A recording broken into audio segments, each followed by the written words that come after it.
నేను చచ్చిపోయేదా పని చేయాలనుకుంటున్నానమ్మా. నాకు పని చేయకపోతే పని చేయటం ఆగిపోయిన రోజు నేను చచ్చిపోవాలి. నేను పని చేయకుండా కూర్చున్న రోజు నేను చచ్చిపోవాలి. పని చేసినంత నేను బతికినంతకాలం పని చేయాలి. నేను ఊరికే ఉపయోగం లేకుండా ఒకరోజు పని చేయకుండా అన్నం తిన్న రోజు కూడా ఆ రోజు నా బతుకు అనవసరం. నాకు పని చేయకుండా బతకడం అనేది నేరం. మా సొంత పెద్దనాన్న ఉండేవాడు. మా సొంత పెద్దనాన్న, మా నాన్నకి అన్నయ్య. ఆయనకు 36 ఏళ్ళకి హార్ట్ అటాక్ వచ్చింది. ఎప్పుడో అయ్యో ఏముందిలే మనిషి అన్నాక హార్ట్ అటాక్ రాదా? అలాని కదా, అంత చిన్న ఎవరికైనా వచ్చింది. ఆ రోజు నుంచి మొన్న ఈ మధ్య ఒక ఆయనకి 85 ఏళ్ళకి 80 ఏళ్ళకి చచ్చిపోయాడు. అప్పటి వరకు ఇట్లా కూర్చొని ఉండేవాడు. ఇంతే, స్నానం చేసి కూర్చునేవాడు, ఈనాడు పేపర్ చదివేవాడు, టీవీ చూసేవాడు, మళ్ళీ తినేవాడు, ఉండేవాడు. నేనేవాడిని చచ్చిపో పెద్దనాన్న ఎందుకు బతుకున్నావు అనేవాడు. నేను దేశానికి అన్ని నష్టం కదమ్మా. పని చేయనాడు బతకటం దేశానికి ప్రమాదం.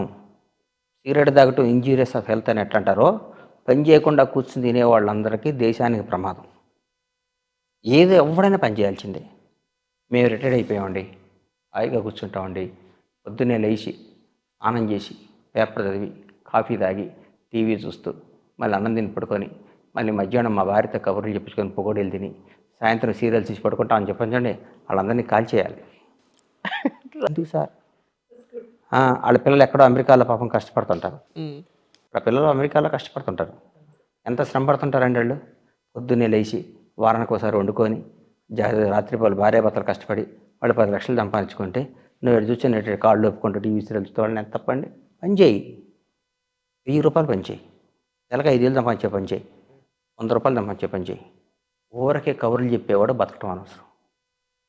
అది న్యాయం కాదమ్మా, ధర్మం కాదు, అది నేచర్కి విరుద్ధం. అది అసలు ఎంతమంది ఎందుకు ఎందుకు ఎందుకు నీకు కాళ్ళు చేతులు దేవుడు ఇచ్చాడుగా, ఎందుకు పని చేయి? ఏదో పని చేయొచ్చుగా, ఏదో పని చేయి. 4 కూరగాయలు పండించు, అవి నువ్వు వండు పక్కడికి అమ్ము, దానివల్ల 10 రూపాయలు వస్తాయి, నీ మెడిసిన్స్కి వస్తాయి. మా అబ్బాయిలు నెలకి 50,000 పంపిస్తారు. నాకు ఎందుకు మీ అబ్బాయిని ఎందుకు తీసుకోవాలి? మీ అబ్బాయి దగ్గర, నీ కొడుకు దగ్గర నువ్వు ఎందుకు తీసుకోవాలమ్మా? నీ కూతురు దగ్గర ఎందుకు తీసుకోవాలమ్మా? నా తల్లిదండ్రులైనా పని చేయకపోతే నేను నచ్చుతున్నాను. నాకు ప్రపంచం. ఈరోజు మా నాన్నగారు 76 సంవత్సరాలు విపరీతంగా పనిచేస్తారు. ఉదయం లెగుస్తాడు, పని చేస్తాడు, పొలంకి వెళ్తాడు, పౌల్ట్రీకి వెళ్తాడు, థియేటర్ కాడికి వెళ్తాడు, వస్తాడు, కూర్చుంటాడు, తిని ఒక గంట పడుకుంటాడు, లెగుస్తాడు. పగిలిన కోడిగుడ్లు అమ్ముతాడు మా నాన్న. పగిలిన కోడిగుడ్లు కూడా వేచాడు మా నాన్న. నాన్న నీకెందుకు నాన్న అంట. నేను అమ్మో పైనాడు అమ్మితే 2 రూపాయలు 10 రూపాయలు తక్కువ అమ్ముతాడు, మనం అమ్ముకుంటే ఎక్కువ వస్తాయి అంటాడు. అది క్యారెక్టర్. కరెక్ట్. కోడి లీటర్ అంటే కోళ్ళ ఎరువు అంటారు కదమ్మా. కోడి లీటర్ మా నాన్న దగ్గర ఉండి అమ్ముతారు. 76 ఏళ్ళు మా నాన్నకి. చెవి వినపడదు, చెవి మిషన్ పెట్టుకుంటాడు. మా నాన్న 5వ తరగతి చదువుకున్నాడు. కోడి లీటర్ ఈ రోజు కూడా నాన్న 1 లక్ష రూపాయలు ఇవన్నీ తీసుకుంటా. నాకు 50 ఏళ్ళు, మా నాన్న దగ్గర నేను డబ్బులు తెచ్చుకుంటా. అది బ్యూటీ అండి. మా నాన్న బతికున్నాగా నాకు అదే కోరిక. మా నాన్నకి ఎప్పుడు నేను డబ్బులు ఇవ్వకూడదు, ఆయన దగ్గర నేను డబ్బులు తీసుకోవాలి. పని చేయకపోతే ఎట్లమ్మా?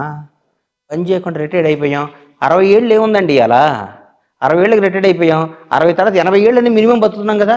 20 ఏళ్ళు ఖాళీగా, ముందు 20 ఏళ్ళు ఏం పని చేయాలి. చదువుకున్నావు, 25 ఏళ్ళ వరకు నువ్వు సెటిల్ అయ్యావు, 30 ఏళ్ళకి సెటిల్ అవుతావు. 30 నుంచి 30, 60, 30 ఏళ్ళు పనిచేసి 90 ఏళ్ళు బతకడం నేరమా కదా? న్యాయం చెప్తలే, నేరమా కదా? ముందు 25, 30 ఏళ్ళు సెటిల్గా ఉన్నాను, పెళ్లి చేసుకుంటాం, అది చేస్తాం, ఏమవుతాం మనకు తెలియదు. 27 ఏళ్ళ నుంచి 30 ఏళ్ళ నుంచి 60 ఏళ్ళ డబ్బు సంపాదించుకునే వయసు ఇది. 60 ఏళ్ళ తర్వాత 75, 80 బతావు. ముందు 20 ఏళ్ళు 25 ఏళ్ళు కాళీకి పోయి వెనక 25 ఏళ్ళు కాళీపోతే ఎందుకమ్మా జీవితం? ఎందుకు జీవితం? పని చేయండి, కష్టపడండి, గొడ్డు చాకరీ చేయండి, సంపాదించండి, బాగా డబ్బులు ఎక్కువ పెట్టుకోండి. మీ పిల్లలకు కాకపోతే మీకు ఇంకెక్కువైతే ఎవరికి వచ్చి పేదలకు పంచండి, పేదలకు ఇచ్చేయండి,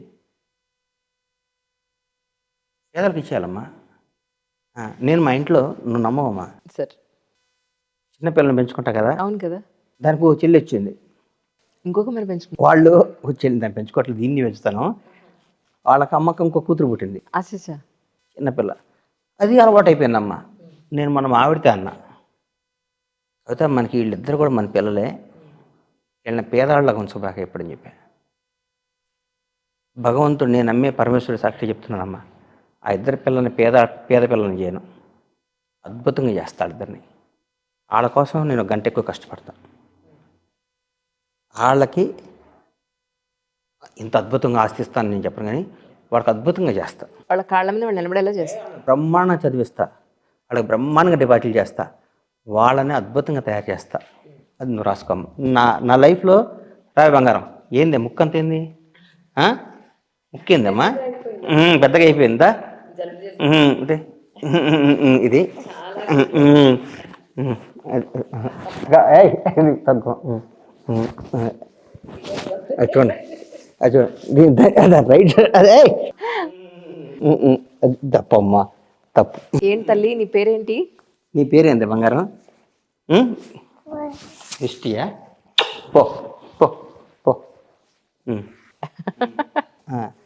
దీని చెల్లెలు కూడా వచ్చింది దీనికి ఇప్పుడు. ఓకే, చాలా క్యూట్ గా ఉంది సార్, వెరీ క్యూట్. వాళ్ళు పేదలుగా మన ఇంటికి వచ్చారో, మన ఇంట్లో పుట్టారో, వాళ్ళు వాళ్ళ అమ్మా నాన్న పర్యాలను తెలియకూడదు, వాళ్ళు నా పిల్లలు చదువుకున్నట్టు చదువుకోవాలి, నా పిల్లల బతకాలను అట్లా ఆలోచిస్తారమ్మా. నేను బండ్లా గణేష్ ఉందిలే అని చెప్పుకునే వాళ్ళందరికీ నేను మీ ద్వారా ఏం చెప్తున్నానంటే, అరే మీరు అనుకున్నట్టు బండ్లా గణేష్ కాదు, బండ్లా గణేష్కి ఒక సంస్కారం ఉంది, బండ్లా గణేష్కి ఒక చరిత్ర ఉంది, బండ్లా గణేష్కి ఒక విజనరీ ఉంది, బండ్లా గణేష్కి ఒక నమ్మకం ఉంది. నేను నన్ను ప్రేమిస్తే చచ్చిపోయేదాకా ప్రేమిస్తాను.